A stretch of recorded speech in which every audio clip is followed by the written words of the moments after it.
নমস্কাৰ জনাইছোঁ সকলোকে। আশা ৰাখিছোঁ আপোনালোক সকলো কুশলে আছে। মোৰ নাম হৈছে অঞ্জু বৰা আৰু মই হৈছোঁ এগৰাকী এক্সেছ বাৰ্ছ ফেচিলিটেটৰ। আপোনালোকে যদি মোৰ লগত এক্সেছ বাৰ্ছৰ ছেশ্যন ল'ম বুলি ভাবে বা ক্লাছ কৰিম বুলি ভাবে, মোৰ কণ্টেক্ট নাম্বাৰ দিয়া থাকিব, আপোনালোকে যোগাযোগ কৰিব পাৰিব।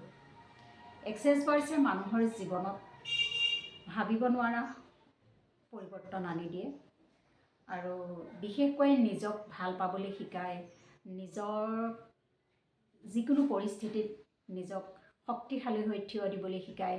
বাকীবিলাকতো মই নকওঁৱেই, যিবিলাক মেজিক হৈ থাকে বেমাৰৰ ক্ষেত্ৰত, শৰীৰত যিকোনো অসুখ ভাল কৰাৰ পৰা আৰম্ভ কৰি, কিন্তু নিজক পজিটিভলি ৰাখিবৰ কাৰণে এনি চিটুৱেশ্যনত এক্সেছ বাৰ্ছে সহায় কৰে।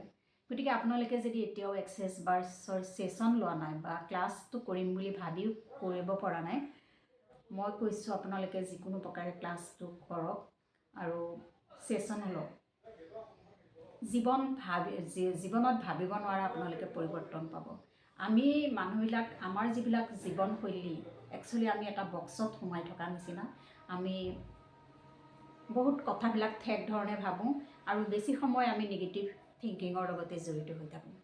কিন্তু মানুহক যে নিজৰ কথাৰে আৰু নিজৰ চিন্তাধাৰাই যে নিজক সুখী কৰিব পাৰি বা নিজৰ লগত নিজেই সময় অতিবাহিত কৰিব পাৰি, সেই কথাটো আমি একেবাৰে নাভাবোঁ, একচুৱেলি নাজানোৱেই। আমি ভাবোঁ আমি আজি অকণমান টাইম পাইছোঁ, দুগৰাকীমানৰ লগত কথা পাতি আমি বিভিন্ন লোকক সমালোচনা কৰোঁ।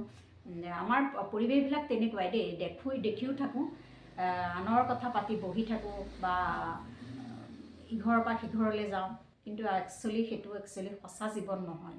মই যেতিয়া এক্সেছ বাৰ্ছৰ লগত জড়িত হৈ গ'লোঁ, এই কথাখিনি মই নিজে অনুভৱ কৰিব পাৰিলোঁ। মানুহে নিজক ভাল পাবলৈ শিকে। আমি যে ভগৱান বিচাৰি ঘূৰি ফুৰোঁ, একচুৱেলি ভগৱান আমাৰ হৃদয়তে আছে। আমি মানুহ হিচাপে জন্ম হৈছোঁ হয়, কিন্তু আমি এটা আত্মা। আমি নিজৰ ভগৱান ইয়াতে আছে। গতিকে আমি এই আত্মাৰ লগত কথা পাতিবলৈ শিকিব লাগে। আৰু যেতিয়া আপুনি এই পৰমাত্মাৰ লগত একাত্ম হ'ব, তেতিয়া আপোনাৰ ক'তো সময় নোলায়। নিজক কেনেকৈ কথা পাতোঁ বা নিজৰ লগত কেনেকৈ জড়িত হওঁ, নিজক সময় দিওঁ, আপোনাৰ সেই কথাবিলাক মনলৈ নিজে নিজে আহিব। এক্সেছ বাৰ্ছ হৈছে এটা মেজিক লাইফত।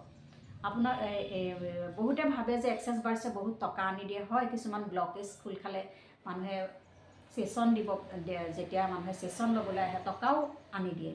কিন্তু জীৱনটো যে উপভোগ কৰিবলৈ শিকায়, তাৰ আমেজেই বেলেগ। গতিকে আপোনালোকে যদি এতিয়াও ছেশ্যন লোৱা নাই বা ক্লাছ কৰা নাই, মোৰ ফোন নাম্বাৰ দিয়া থাকিব, আপোনালোকে কণ্টেক্ট কৰিব আৰু নিজক কেনেদৰে সুখী কৰি ৰাখিব পাৰি আহকচোন জানো। মানুহে ইমান আজিকালি ব্যস্ত, ইমান যান্ত্ৰিক জীৱনত যে নিজক অকণমান সময় দি কেনেদৰে সুখী কৰিব পাৰি, নিজে ফূৰ্তিত থাকিব পাৰি, অন্ততঃ সেই কথাখিনি জানিব এই ক্লাছটো কৰিলে। গতিকে ভিডিঅ'টো বেছি দীঘল নকৰোঁ, সকলোকে ধন্যবাদ জনাইছোঁ। আৰু মোৰ চেনেললৈ যদি আপোনালোক প্ৰথম আহিছে, মই আশা ৰাখিছোঁ আপোনালোকে মোৰ চেনেলটো ছাবস্ক্ৰাইব কৰি দিব বুলি, আৰু মোৰ এই যাত্ৰাত আগুৱাই যাবলৈ সাহস যোগাব বুলি ধন্যবাদ জনাইছোঁ সকলোকে।